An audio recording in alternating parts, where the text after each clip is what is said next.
This episode of the podcast is brought to you by our friends at Regrow, the premier cloud-based cannabis supply chain management system.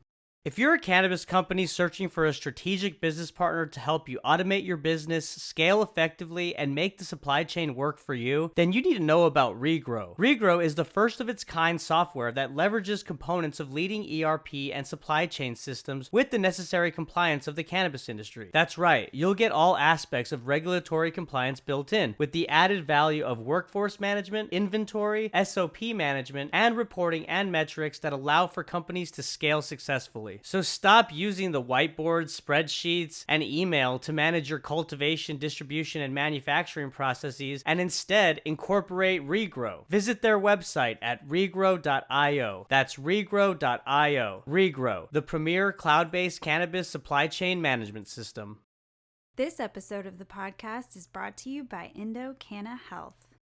What if you had such a clear understanding of your own DNA and genetic makeup that you could make informed decisions about what type of cannabis products interact best with your system? Well, now you can with EndoDNA. EndoDNA is a simple DNA test that maps your entire endocannabinoid system and then matches that summary with the specific cannabinoid ratio and terpene profile that aligns with your unique genotype. Imagine being armed with personal information when visiting a dispensary. You'll have the power and capability to purchase products that best align to your genotype. Visit their website to purchase the EndoDNA collection kit and Endo decoded report at endodna.com/product and use the promo code CONNECT15 for a 20% discount. Again, that's endodna.com/product and use the promo code CONNECT15 for a 20% discount. The future of cannabinoid therapeutics is here with EndoDNA.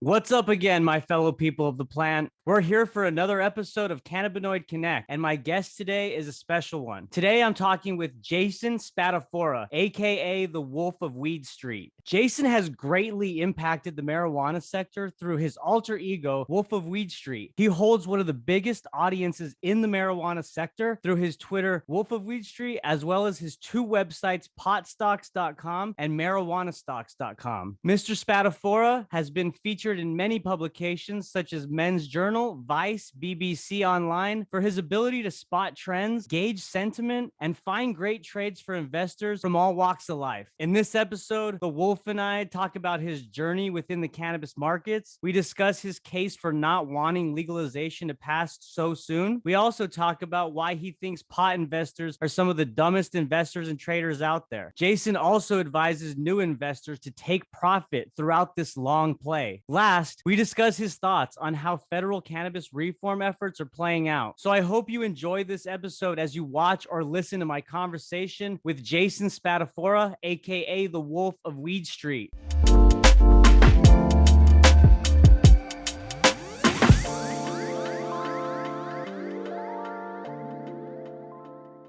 Jason Spatafora, aka the Wolf of Weed Street. What is up, my man? How are you? How are you? I'm doing great. It's good to meet you as well. I see, for those just listening and not watching this episode, Jason has an amazing Star Wars just like shrine behind him. It's everywhere, man. It's on the walls. I got a Han Solo frozen in carbonite refrigerator. You're even flying the Millennium Falcon. I can see. I am right here over my shoulder. That's amazing. Where did you get that?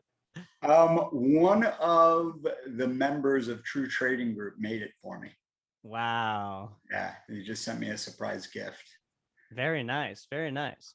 Well, welcome to the show. I'm definitely interested to have you and excited to have you on today, as I know everyone within the Twitter cannabis community is as well. So, Wolf, let's start off. Let's talk about the origin story of the Wolf. Jason, how did it all come about, man? What brought you to the place that you are today with 66,000 followers on Twitter? It's something like that, plus or minus.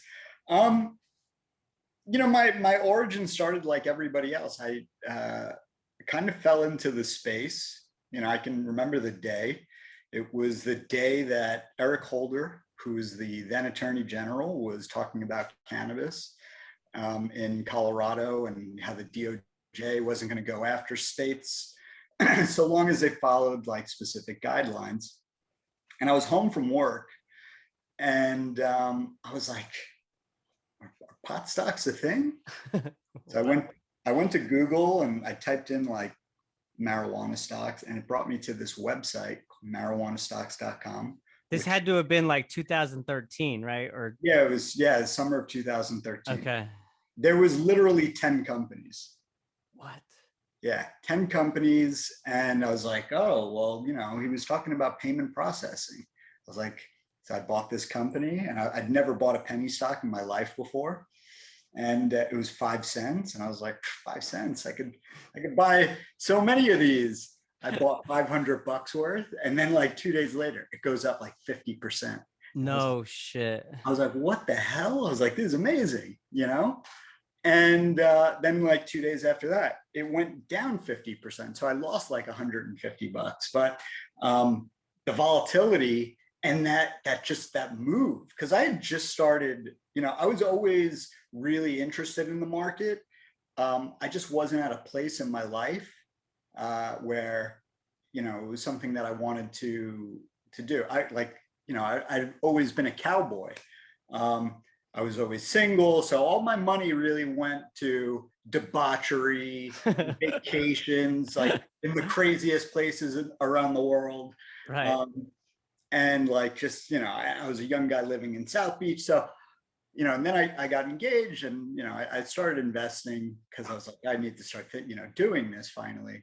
And that's the mode of life that I'm in right now. I just got married. So I'm trying to take the wolf path, I guess. I don't. Yeah. So I started with it, and I lost $150, but I was doing well in the other things that I invested in, and little by little I started peeling out, and I found some other company, and I started putting money into it. And that whole time, and this is before Colorado went legal, information was really scarce out there. So like, if you think like Twitter and Yahoo message boards and Reddit are a cesspool, you can only imagine what it was like back then. Like, you're getting your information from iHub, which, a lot of the people in the penny stock game will know exactly what that is. So, what was that? It's this app which I still use to this day, but it was like primarily for penny stocks, and now I use it for other things, like curation of information, like analysis and data. Yeah, okay. Well, no. Like, hey, I know a guy, he's a market maker, like all like nonsense, like just pumps. Okay. So, I started reading that, and just kind of like trying to like figure out, and I was like, all right, well, what's the best way to go about this? So I went the picks and shovels route, because it was pretty clear that nobody was going to be growing marijuana in the U.S. And be a listed company. So I did that, and then Colorado started to go. It was getting close to going legal, and at this time I put like 10 grand in, and all of a sudden, like, the things just started to move. And I was buying a stock from like 4 cents up, to give you an idea. Like, and the company I was buying was like the blue chip of pot stocks, if you could. So, come like the new year, Colorado goes legal, and I just start seeing like then the noise, like the volume just gets turned up. So I was like, man, I'm seeing a lot of stuff. I'm gonna create this, like an alter ego. And I was thinking about it, and I was like smoking a joint, and all of a sudden I see a trailer for Wolf of Wall Street, and I was like, Wolf of Weed Street, and I was like, somebody has to have that Twitter handle. And I look, and I was like, nobody has this. I was like, this is amazing. Oh, that's serendipitous, man. Yeah. So yeah. I got that on like January 3rd, and I'm just going to talk shit about all these crap companies. And anonymously, right? At first. Anonymously. Yeah. And, so I started doing that, and And you you know, were talking shit because you knew that the fundamentals weren't there, like, or like what, like what did I you mean, know?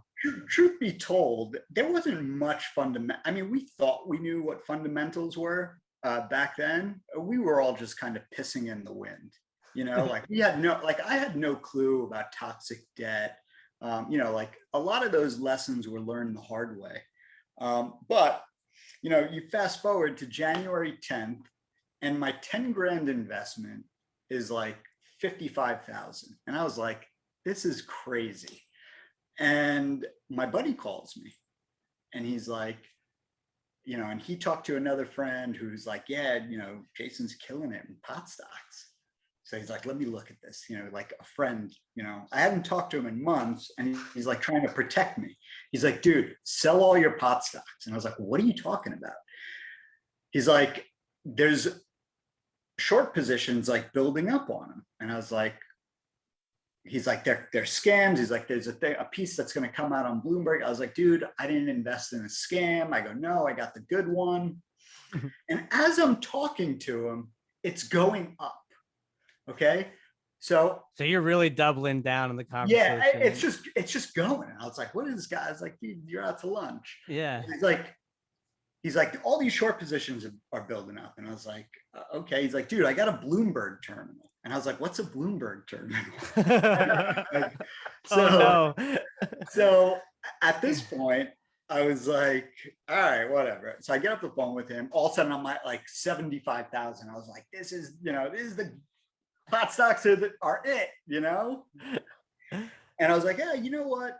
I'll tweet the warning out. I was like, there's a sector. I just spoke to a fund guy. It says there's a sector takedown in effect. You've been warned. That was it. That was the tweet. I had no following, like 500 followers. Dude, the sector went down 60% that day. What? In a day, my 75 became 29 by the close. And it was like that. So what you're saying is it was more the timing of the tweet plus the short positions that were No, your tweet did that? No, nobody saw my tweet. Right. I was a nobody. I didn't have 60. I had less than 500 followers. So it was just the timing, you're saying, like you just happened to have tweeted that warning out. Serendipitous. Whoa. Okay. But I didn't listen. None of my 500 followers listened. So, so now it's like, I'm like, oh my God. I'm like, why didn't you take profit? Like, and you're running through it in your head. And I was like, what, and you're like pissed. And I was like, wait a second, but I did tweet the warning. And I'm like, there's something in that. So what did I do? I was like, hey, did anybody see what that Wolf of Weed Street guy said on Twitter? I was like, dude, he called it like a half hour before, and I'm posting. And that's great. And all of a sudden, you're building up this alter ego. Yeah. All of a sudden, the Wolf of Weed Street becomes like Kaiser Soze. And it was like, people like, I heard he's a market maker. Oh, I heard he's like this hedge fund guy and blah, blah, blah. Are you hearing people telling you that directly, like talking about the wolf around you? Yeah, well, I'm reading it. Oh, you're reading it also online. Okay. Yeah. I'm just reading it online. That's hilarious, man. And oh my God. Because I've been looking at this thing, and I like my whole method of trading these was understanding sentiment and irrational exuberance. So I had a pretty good idea which ones were going to bounce. So I just start calling them out. So my 29, next day we open, it goes up to 44. Okay. And then I was like, you know what? F this. I go, I'm taking profit. And I was like, and I'm looking at these other ones. And so I split it up, throw it into 3 different companies. And I'm just trading pure momentum. Managing the long positions. Managing a long position. And and all of a sudden these things start flying. And so then all of a sudden my strategy was, all right, I'm going to treat this like a giant game of Frogger. I'm going to roll like the entirety into the next one. And so I start doing this, and, everything's great. And then I was like, I can take this a step further. so then I started looking for hyperinflated, like e-cig companies and other things. There was like Medbox at the time, which was trading at like, $100. And then there was, ERBB, which had like, it was the same thing. It was a vending machine that was trading at a penny. So I was like, okay, I'm going to start buying the one that's a penny, not the one that's 100. Right. I'm going to buy, and then I found this e-cig company that was trading at half of 1 penny, but was doing more revenue than a company that had 150 million market cap and was trading at 50 cents. Wow. So I started buying those, and I dubbed them unicorns.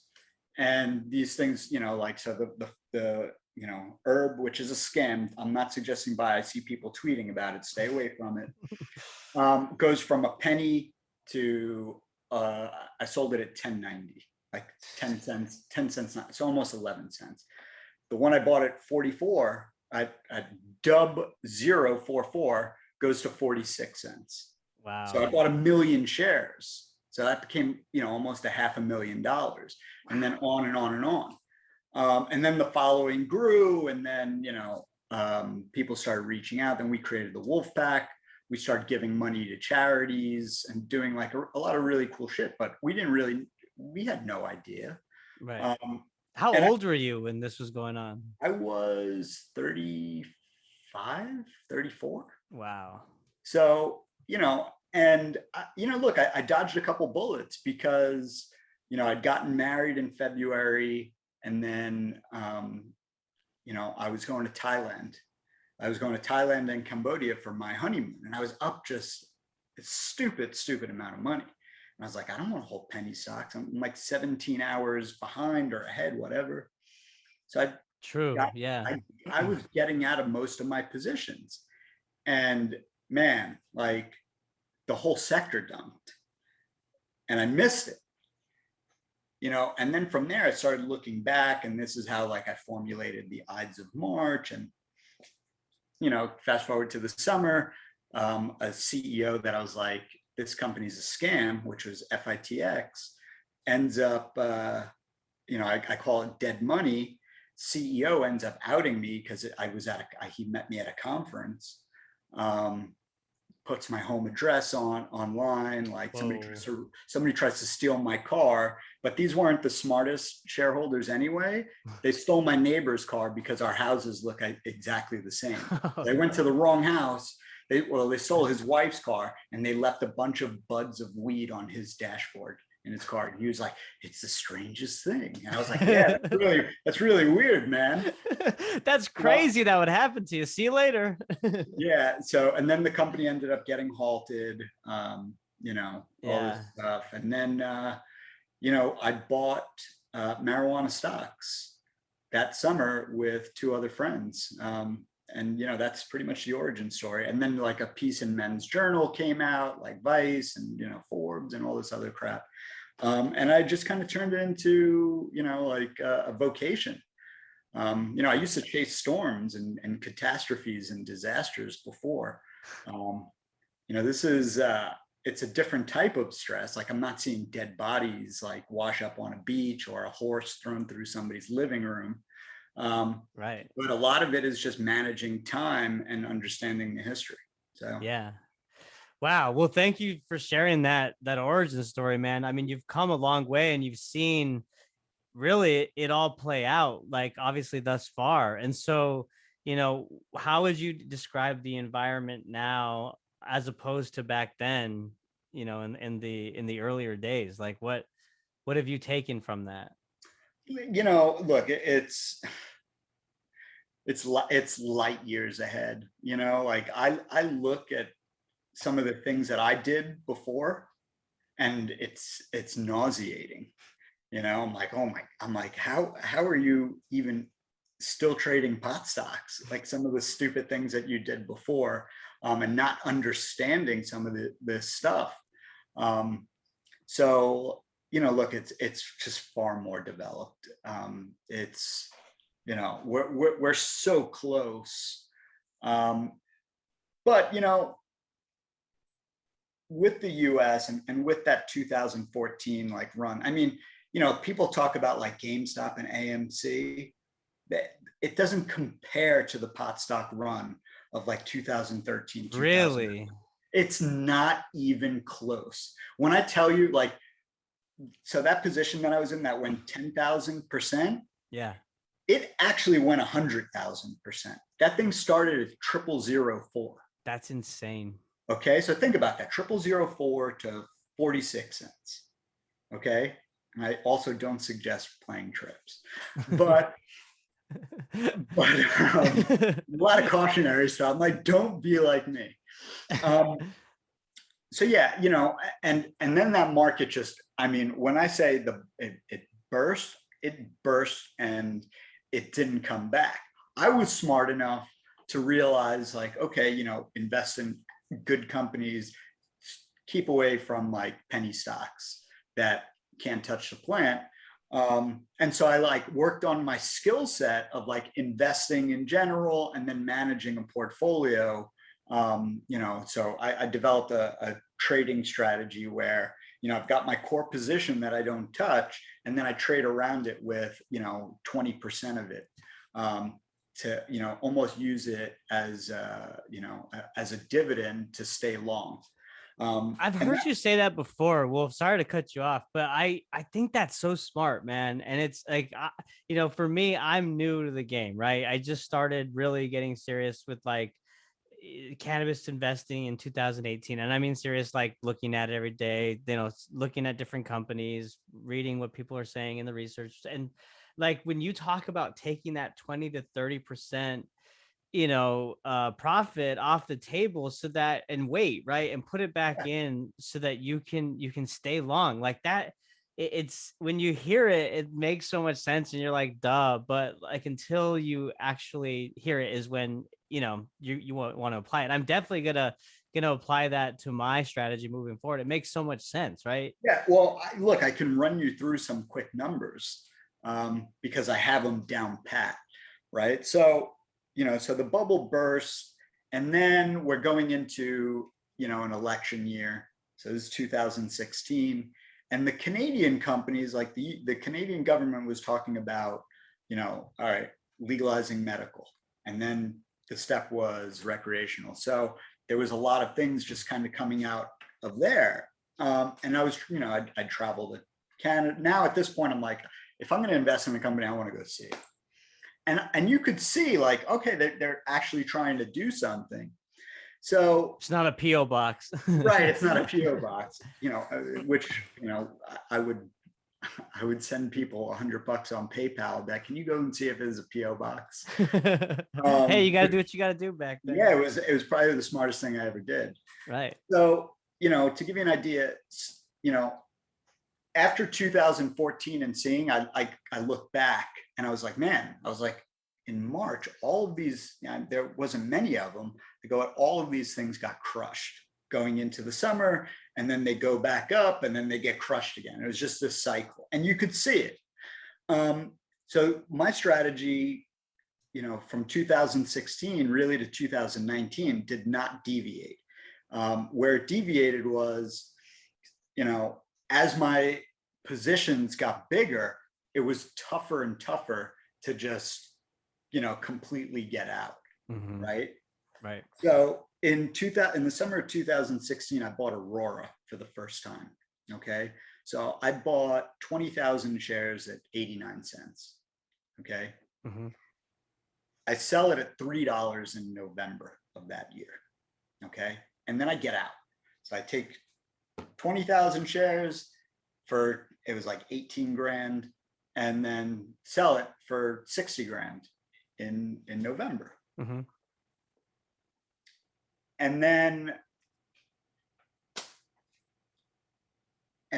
like, and Canopy, for example, went to, what was it? It went to like 14. In the summer, Aurora declined, it was like 76% from that high in November to the summer. And then I was like buying Aurora again. And so like really between March and the summer, like I would trade, I was trading like oil and, natural gas, like all this lame stuff and biotechs.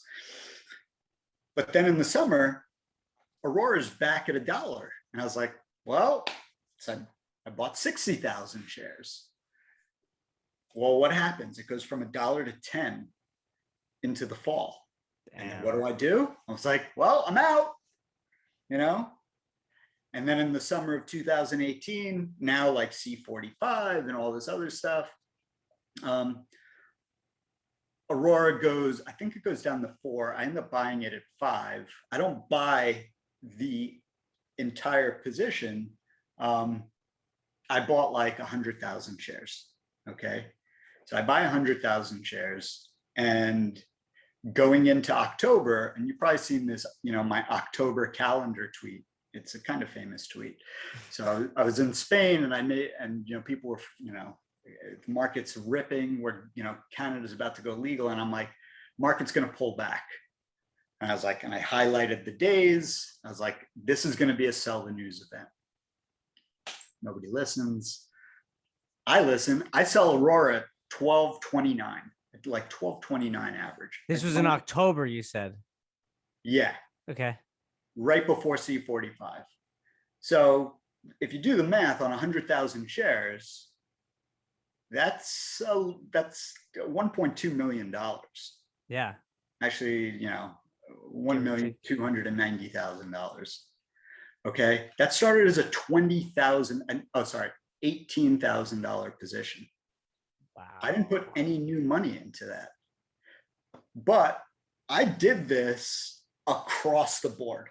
Aurora is just the one that I remember the most, So I use nothing more than the market. And truth be told, and everybody knows this, in October of 2018, I exited 80% of my pot stocks. You were 80, you pulled 80% out. Wow. 80% out, bought, I did buy Aurora back, but far less. And I waited for it to pull back that 30%, which kind of coincided with Powell talking about raising interest rates. I bought some stuff, like I was in T-God, which is, a disaster now. But I had sold my T-God position that I bought in the open market, and then waited for the unlock, and then bought the unlock, and then the unlock doubled. It went 100% in 2 days after the unlock, and then sold it and then sold that and everything else in March. I think it was March 5th, 2019. I was completely out of the market, and I went short the market at that point. And everybody was like, oh, and I was like, it's the Ides of March, Which was a good move, right? Because that's really when we saw the stocks really tank. Yeah, well, in 2018, I said, look, it's going to be an execution story, and these companies got 2 quarters. And Health Canada wasn't being very, business friendly for the LPs. So they were growing more weed, but they had no place to sell it. Right. They weren't allowed to sell, vapes and all the stuff with high margins. And, when they're sitting on all this product, they have to convert it to oil, but they couldn't sell oil. So they can't even sell edibles right now, can they? Like, they're still trying to push that through. I think they can. Okay. I believe they can now, but it was just a nightmare. Okay. So, but still my thinking was, I'm going to get back in the summer. Right. And then CanTrust happened, which was that, they had an illegal grow, and then Bruce Linton got fired from Canopy. So we lost our greatest cheerleader. Cam Batley left Aurora. Aurora announced guidance and then missed on their earnings, and that tanked the market. But, when I was looking in the summer, I'm like, not yet. I'm like, I can't get back in. I'm like, I can't do it. And I could buy back all these positions. Like, I could spend basically 20% of the money and buy back all the positions that I sold in October, mm-hmm. And then some, and have like no risk. but I was like, man, I think I'm a little too close to it. I'm going to hire a quant. So that's what I did. So I hired a quantitative analyst and I gave him like some really specific metrics because I was an English major. And, you know, one of the biggest metrics was dispensary counts, like foot traffic, you know, comparisons to the United States, and, you know, and then like with some companies that I was eyeing, I was like, what is this, you know, at like a liquidated like fire sale price, you know, like if they had to like close up shop. So I went through and I was like, Wow. wow. I was Due like, diligence, huh? Yeah. yeah, you know, it cost me a little bit of money. I mean, it cost me a lot of money. And he does REITs. So he had pretty much most of the data anyway. But I was happy to do it because I was like, nah, not getting back in. Right. And then the market dropped like another 20% in September. So I ended up not getting back into cannabis until July of last year. Wow. I sat on the sideline that much, but I was also short, you know, from March. Right. And no reason to, you know, I just kept on buying. Like, you know, I took like a giant short against Kronos when they were like $23, and I shorted the piss out of the MJ ETF via put options, like going into the summer. And you know, those trades pretty much made 2019 for me. But you know, after COVID and everything, so like, you know, I get asked like, well, why weren't you buying the low during COVID? I mean, Curaleaf was like $3, Right. you know, like all these things. And I was like, well, because you can't get leverage on OTC companies. And, you know, Apple was cheap, Roku was cheap. Exactly. Everybody was cheap. Yeah. Square was $40, and I could buy Right. options on these, which is primarily what I was doing. Right. You know, and then like finally, then in the summer, I was like, okay, I'm kind of, you know, like I started selling these positions, and I was like, all right, yeah. I was like, the pot stocks look really good. I started doing, you know, my due diligence again, and, you know, reacquainting myself. And I was like, man, this is a really good time to get back in these. And I don't care that they're, you know, some of them were up, you know, 100%. You know, I initiated my position in Curaleaf at $7, and Cresco at 5, and TerraSend at 286, and Harvest at 96, and Green Thumb at 12. And I was like, yeah, let's go.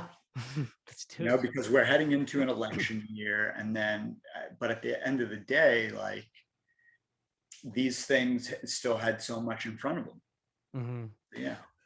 What I'm curious about is like how, like you've obviously seen that pattern, right? Of like the summer, the fall, right, and kind of the ups and the downs of the cannabis financial market. And so, like, can you explain why that's happening? Like, what is causing that pattern? Like, yeah, so all right, now this is just my thinking. Okay, you have a lot of deals that go on from November to January. Bought deals, convertible debt, you know, all this money coming into the market, right? I mean, Curaleaf did one like January 2nd, you know, like Cresco does one like December 27th, all this stuff. So as soon as any of those deals do it, especially if they're doing it with like Canaccord or BMO and they're book running it, they're getting warrants and all this garbage. Basically, you just put a clock on it, 6 months. You got 6 months, and then they're going to be like, because they don't give a shit. You know, if they raise $100 million, they could be getting like $10 million worth of stock, which is now worth $20 million. mm-hmm. You know, so at the end of the day, they have no allegiance. So, you know, they just sell, right? And, you know, then the financings, like nobody wants to do anything in the summer. Volume in the overall markets drops off a cliff. after March, or, and then also on top of that, especially in a year where everybody crushes, then April 15th comes, and then all of a sudden the IRS is like, hey, you actually owe us money. And they're like, wait, I got to write a check, Right. which is a good thing. If you're writing a check, it means you're doing well. Mm-hmm. So then they start to sell some stocks, right? And, so that puts pressure on the market. That's, as far as I can see, is what happened. On top of it, well, for this year, you had some custody issues, some forced liquidations that started January, February. And these were big positions that they had to unwind. And the problem is that, especially in pot stocks, like, it's not a normal market anyway. So if the overall market volume drops, okay, what do you think happens to the OTC and the CSE, which have piss poor volume to begin with? Right. Those things are going to, and they drop off a cliff. Yeah. So, for this year, look. You think that'll be a different story if and when they uplist? No, I don't. I don't think it'll be a different story until, we have full legalization. But I also think that it might not be such a drama if the market consolidates. Okay, so with Canada going legal, one of the things that I said was, look, a lot of these companies need to die. All right, all of these like smaller operators like need to die. The US cannabis market, all the tier 3s and tier 4s need to die. They need to die. We need to consolidate that liquidity into like 20 companies, not 300 companies. That'll naturally play out, won't it? I mean, not 100%. Yeah, it's going to play out. So like trying to pick which tier 3 company or tier 4 company is going to get acquired, it's a crapshoot. Okay, yeah, it's a crapshoot. So I mean, look, I've been pretty good at calling out which companies are going to get acquired, but it's been based off of geography, geography and like the team behind it. So like, I still think like there's still 2 that I think probably get acquired, like Red, White, and Bloom and Columbia Care. I think Columbia Care merges with somebody, that's that's my thinking. The problem is I cut you off. What was the other one outside of Red, White, and Blue? Oh, man, I'm going to take this to the grave. So Forefront Ventures. Yeah. Forefront Ventures. So I did a webinar in July and I was like, Gage is going to get acquired, Red, White, and Bloom and Forefront. And I was like, I think that's the order. So, so I was right on Gage, but Gage, everybody knew TerraSend was going to buy them. Like nobody didn't think that deal was going to happen. Right. Which I thought was killing it in Michigan. I mean, yeah. Killing it, but so's Red, White, and Bloom. With some of these smaller things, it's the access to capital that kills them. Like there's so much paper out there. And that's the thing that sucks about like Forefront. So, if you're buying Forefront, like even though I think that they'll be acquired, I wouldn't put like a big chunk of money in them. You can't, because it's really just dead money. And that's an opportunity cost when you're going forward. But, I do think that, especially post legalization, all of these, the tier 3s and tier 4s, their business right now is getting acquired. They're just trying to buy like little things and make themselves a little sexier. They're just, they're right now they're just buying themselves like fake tits, and like calf implants, butt implants, like, like maybe this company likes big butts. They're like, oh, getting big, going to Brazil, getting some, some butt implants, Botox, even. yeah, Yeah. exactly. um yeah, like look, the moat, there's a big moat for the tier one MSOs when, when we talk about like Canada coming in, which I'm sure you're going to ask. But the moat for tier three, it's more like a drawbridge, right? And that bridge is just going up. And most of these guys don't have like Dukes of Hazzard cars that can make that jump. So they're going to be in trouble. And honestly, like the tier one MSOs have already spent the money when the market wasn't hot. A company like Curaleaf spent, billions, literal billions, for stuff that's now worth, like they bought Select for, I think, like $1 billion, something like that. If Select went public, it'd be a $3 billion company. They bought the same footprint as Harvest, which Trulieve is paying what? How much are they paying? Like 1.3, 2.3, I forget. I didn't know the exact number. Yeah. Well, it's 3 commas. Let's put it that way. Curaleaf paid like 400 million or 375 for the same footprint. So they can wait. Companies like that can wait until these things just become like, like fire sales. Right. And in the process, they're just going to build their stuff and they're like, yeah, they'll sell some of, and some of these tier ones will end up selling some of their crap to the tier threes and tier fours, and they'll get a deal on it. Right. So, it's going to be interesting, especially, how it plays out in the next couple of years, but it's not going anywhere. Right. So, the pullback now, like if that 2016 pullback that we were just talking about, that was 75%. Yeah. Where in some cases 40, 50, depending on what you're in. Mm-hmm. With some headline risk, some, screwing around, like, because people, like the brokers that I talk to, that are able to short this and that their book is able to short. The book, for the listeners, is the people that they put orders through for.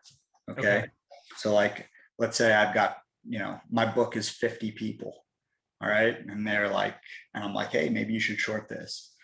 So I talked to him and like one after Booker said what he said in July. I was going to ask you about that. Yeah. The exchange you had with Booker, right?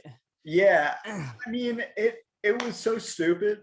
Like, you can't have social equity and social justice and all this stuff if you can't let those very people you're trying to protect bank.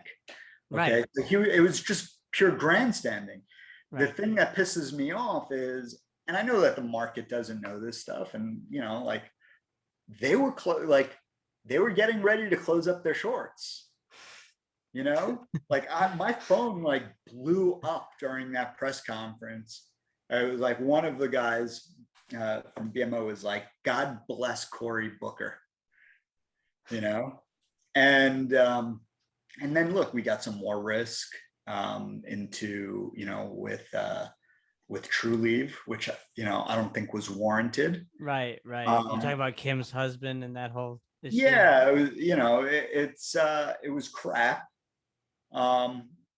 But the market, like at the end of the day, look, sentiment dictates price. But if the market doesn't have these types of pullbacks, guys like me won't have as good a years the following year. So like, you can't trade pot. Like I tell people all the time, like you can't trade pot stocks from, March to September. You can't. It's accumulation time. So now I have a very, very specific thing that I do every year. It doesn't matter. Okay. If any pot stock that I'm in hits an all-time high in February, I sell 30% that day. Okay. And I don't touch it. All right. I don't touch it. And then essentially what I'm doing is, because I'm trading other things, I'm rolling the profit from those other trades into my pot stocks. Right. Very rarely, and I have started to dip into my capital reserve to buy. Some of them, like I bought a ton of Cresco Labs last week. It's like at $8 or $9 or something, right? What's it at now? I mean, Yeah, super cheap. it was Yeah. like 8.15. Like Yeah. Curaleaf, I was like, okay, Curaleaf went under 11. Yeah. I was like, fine, if the market wants to react like that. But also I think that the last 5 days in the market have sucked in the overall market. So I think also people are reading a little bit too much into it. They're like, oh, like pot stocks. So the other last week I did a what's it called? What's that thing on Twitter? Spaces. Spaces. I did a Yeah. Spaces with Mayor Toby. Who's a great guy, by the way. Hey, Toby. Mayor Toby from where? Who's? He's not an actual mayor. It's just Oh, Toby from Twitter. Toby. Yeah, Cannabis Toby. Oh, okay. Toby from Twitter. He's really real estate, Toby. He's very, very sharp guy. And he sent Shout me out to Toby. Yeah, shout out to Toby. And I'm gonna share a private conversation. I hope he doesn't mind. But he goes, "What'd you think of the action today?" And this is yesterday. And like we went down, and then all of a sudden we get back to like 30. And I was like, we're gonna sell off. I was like, I don't look too much into it. I go, because the market ripped into the close. And I was like, and the Russell is pulling, small caps, MSOS is a small cap. I was like, so that's the cycle. I was like, probably gonna sell off tomorrow. I was like, Yeah. Stay the course. Stay the course, right? Stay the course. Like, honestly, somebody was messaging me like, dude, Truliev's under $24. Like, you freaking out? I was like, dude, I haven't even looked at pot stocks today. I was like, leave me alone. I was like, don't call me. I was like, I'm in the matrix. Like, because the days when the markets are red they're the best days to be trading options like puts or calls or whatever. Right. You see it as an opportunity. Yeah.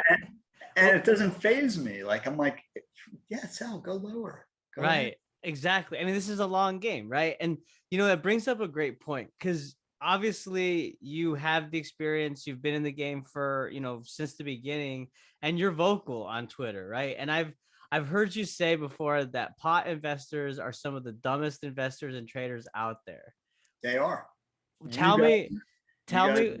Tell me why, and has it gotten better? No, it's gonna get worse and worse and worse. Okay, here's why. Every year we have new investors coming into the market. Okay, now with Robinhood and Webull and all these like crap apps, there's going to be even more democratizing financial investment. My ass. Yeah. So the people that I guess it's maybe unfair to say that they're the stupidest. They will be the stupidest until the next stupid people come in the following year. But here's the thing.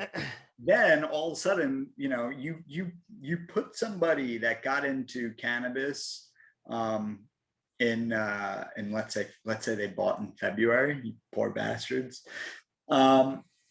You give them a cycle and they stay the course, they're going to learn a lot of things.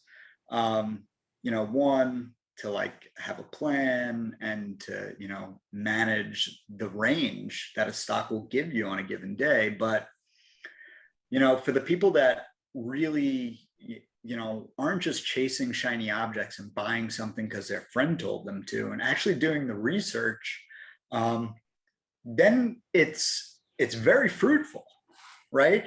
The problem is that in this market, in the meme stock era, everybody is trying to hit a home run on, in the first week, the first month. I can tell you, that's not how making money works, and that's somebody that started with, like when I opened it was Scott Trade back then. When I opened my Scott Trade account, I put $1,500 into it. Wow. It was like 1,500, and then every 2 weeks, as I just put, like another $500, another $500, and that's where I started. So essentially, I put 10 grand into the market in 2013, and that's what I've been living off of since 2013. So yeah, I guess it's, it changes your perspective, but at the same time, you are also very careful with your investments. And the one thing that you learn is that as long as you're buying good companies, your patience is going to be rewarded. Right.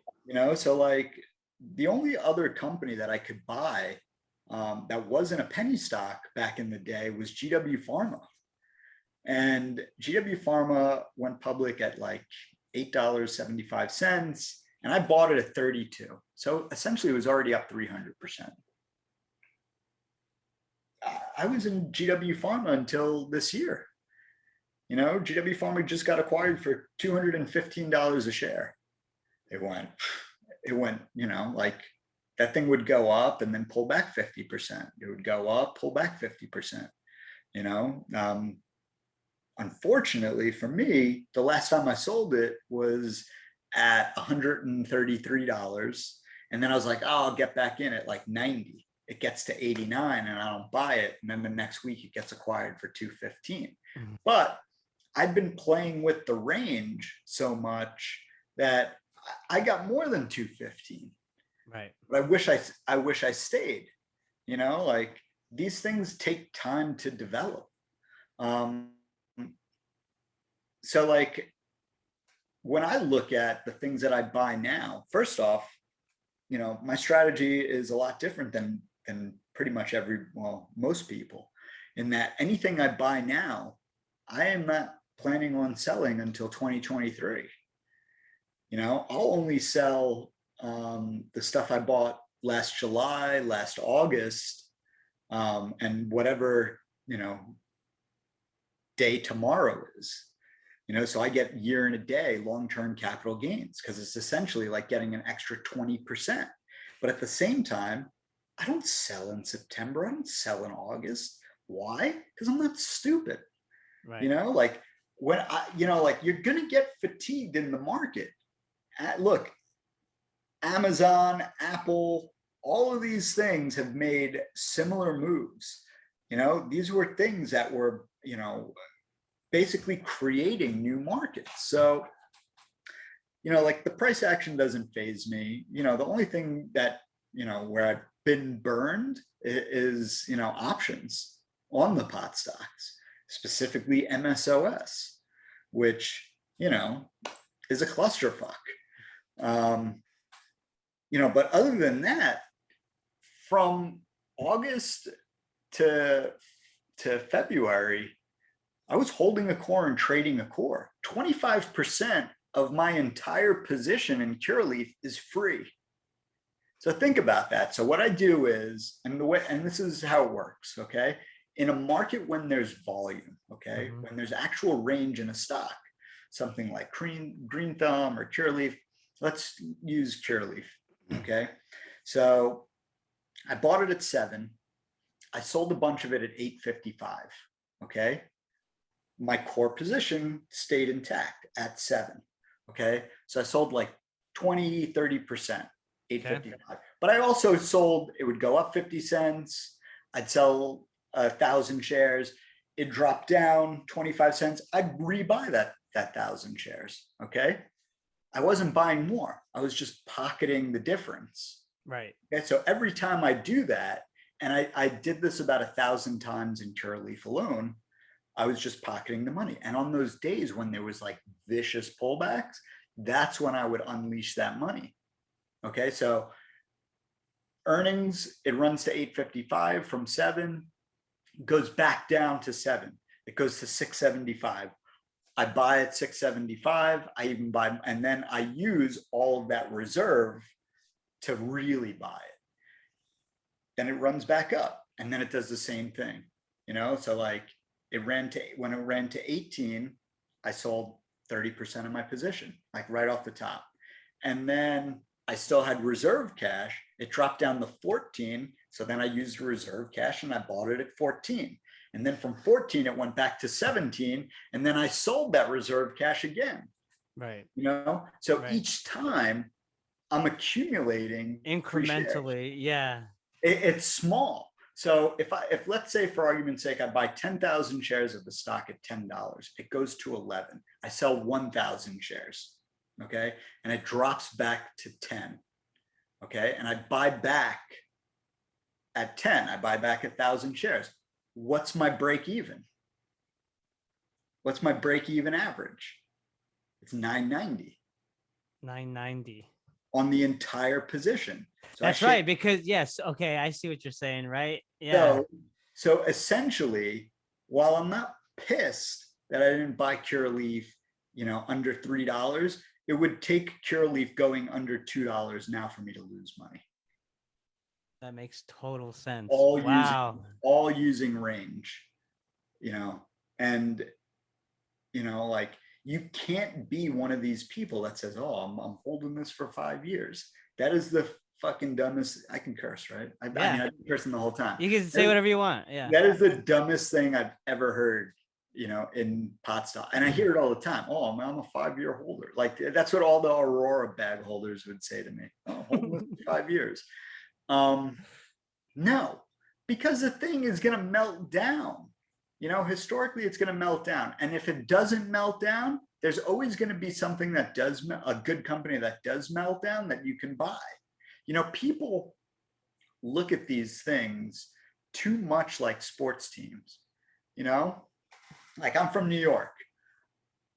So obviously I support the Yankees. Let's say you're from Boston. Where are you from? New Mexico originally. You guys live in Dallas over here. I know. Right? Let's go Dallas, Texas. Yeah. So like what? The Rangers. The Rangers. So you're a Rangers fan, like diehard. No, I look at all of these things at just letters and numbers on a screen. Like you have to be able to leave them at the drop of the hat. When you put a ring on it, and you're like, this is, like when you just like every single fucking tweet is True Leaf or Green Thumb or or whatever. Like, and then you fight with, like with Yankee fans, with Ranger fans, with Boston fans, like, oh, your stock sucks. This is also part of like why pot stock and this is like therapy are so stupid, because people are watching, people are reading, people like me that are like, where can I find information? And they're like, it's saturated, it's noise, right? It's like I just see this person talking shit about this company, this. So you know what I do? I'm just like, fuck it. I'm just gonna buy some AMC or something. Yes. Like, everybody loves that one. Yes, you're an ape. I love hearing that. Oh no, I'm not an ape. I think those people are even dumber. But I mean, you're part of the community. You're a shareholder within, AMC. Yeah, that's what I meant. So yeah. But yeah, like, didn't you talk to Matt Kors recently? My partner did. Or your partner did? Mike. I said, like, they don't want me on that show. Well, I made a bet on. So he was sick, and so me and another one of the mods had to do like the show. And we were talking about AMC, and I made a bet. I was like, this thing will, be under 55 in or 50 in a month. And it ended up dropping down to like 33. I didn't have to shave my head, but yeah, I advanced my position at that point when it went back down. I got in at 11 initially. Yeah, you should be out, man. I'm sitting at 18 right now with, over 100 shares, and I'm just why should I get out? It's gonna rip to the moon. It's fucking stupid. You don't think so with all the dark pools and all the naked shorts and the short interest? At the end of the day, the company is not worth that valuation. But I'm not. But the apes aren't trading on fundamentals. Yeah, it doesn't matter. Yeah, you got all right. So you're in at 11. What your average is 18. So you've averaged up. I've averaged. I bought in at 11, This and is what then you should do. Okay. I'm yeah, going to give tell you some me. good advice. Yeah. Sell your position. Okay. So you get 5 grand, whatever it is, and use 1,000 of that to play the options. Okay. Okay. And then just, then you have no risk. Play the options. Okay. Yeah. Get out. You're saying get out. You don't think it's gonna go to Look, like you like could you GameStop could did? you could make 5,000 trading $1,000 worth of options on AMC if you get the right strike and you catch the right dip. You can't buy. I don't think you can buy calls at 50. No. But if that thing drops down to like 35 or 40, yeah, you could buy some like $45 calls like 2 weeks out. That thing's like a clock. Right. Right now it's just a game of musical chairs between you guys. You guys just don't realize it. You said that earlier, right? Yeah. Well, I appreciate the advice, Wolf. I appreciate that. You're looking out, my man. Um, to end here, what's on your mind? Tell me, like, if you had a crystal ball, how does this play out? Also, the talk on Twitter about cannabis legalization, right? Tell us, and I agree with you on this wholeheartedly, is the case for not wanting legalization right away, right? I don't want legalization right away. Right. Hell Yeah, no. let's talk about it. Yeah, I want to drag it out as long as humanly possible. This is what I want in this specific order. I want safe, don't need safe though. Okay. I want 280E, also don't need 280E. Then I want uplist. All right. Then we get uplist, and then I want 6 months of glory. Okay. All right. So I want this 6 months of glory where, first off, if they said, hey, we can uplist in January, I'd be like, hey, can we make it like next July? All right. I want to be able to accumulate. I want to be able to accumulate more. Totally. Right. Yeah. Look, the reason I don't want legalization is there's going to be a sell the news event on legalization. Okay. There's going to be a pop. There's going to be a run up and there's going to be a pop. We saw that in Canada. You will see that in the US, maybe not on all names. You want to be positioned on those tier ones where you're like, like it's inevitable. Yeah. It's inevitable. But at that point, then you're kind of on borrowed time, right? There's a lot of things that go on post legalization. The brands, like if your company doesn't have like a very established brand, like get out. And that's what the tier ones are working on now and have been working on for years, because at the end of the day, it becomes a brand game. When prohibition ended for alcohol, there was like 300 companies, right? Mm-hmm. Try and name 10 right now. Right. 10 like alcohol, like, yeah, I can name like 3, like Anheuser-Busch, Diageo, Constellation, like maybe a couple more, but you get the point. Mm-hmm. So you're going to see a consolidation. The people that are basically just growers are fucked, okay? Because at that point, California eats everybody's lunch because they've got, and as long as they're going to be able to move this stuff over state lines, all of a sudden California is really the play, especially for brands coming out of there. Right now I won't touch anything in California. At that point, then it's like, okay, you've got to look at California. Right. So, I want safe, but and all those other things, but look, the companies have done really well without all of those things. And at the end of the day, when we do get safe, when the custody issues resolve themselves, we are going to see a run up.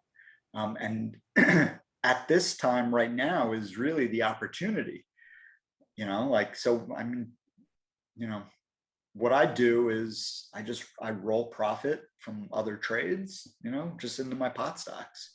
I roll 50% of any option trade into my pot stocks, which you should do with all option trades. If you're listening, take 50% of your profit. Literally somebody buying you stock, buy companies that are good. But yeah, I don't want legalization right away. I want my day in the sun, and I wish I could time it to be at like optimal market times, because again, pot stock investors are not that smart, and there's going to be a lot of shiny object chasers then, and they're going to think that this thing's going to the fucking moon, which it can, but they probably won't be ready for the pullback, and it'll be me selling into them, so yeah, that's all I got to say about that. Well, hey, I appreciate it, Wolf. The insights are invaluable. I've learned a lot based off of your strategy and kind of how you approach the cannabis market, and I know that the audience is really going to get a lot of that out of it as well. So really appreciate your time. My last question is, how's the pool coming along, man? I see that it's done. All right. Nice. It looks like a dick.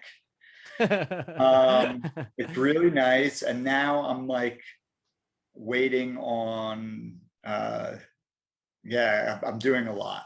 So it's like halfway done. Like the pool is swimmable. The patio is beautiful.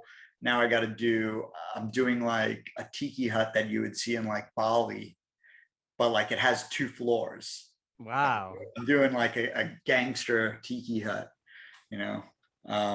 if I could ever get the guy over here. I'm like, please come here and take my money. Other than that, everything's good, man. That's good. Well, I can't wait to see the next update when you got the pool party going on, you got the tiki hut set up, and you're smoking a joint. I'm in Florida, man. We have some really stupid people, like so I won't have a barbecue for a while, like with COVID. So, I get it, man. No, I know when I went out to, I was just in Florida, actually in Fort Lauderdale, and my wife and I were like, COVID doesn't exist here. Not like no one wears masks, no one at all. Zero. In Texas, at least like the staff at the restaurants are wearing masks, but not at all in Florida, man. They don't give a fuck out there. Nah, everybody's Superman. It is what it is. Yep. Wolf, I appreciate your time, my man. Keep keeping people in line, and as you say, buy the dip, pussies. Thank you for having me on. Yes, let's do it again, man, real soon. And thank you all for listening. Bye.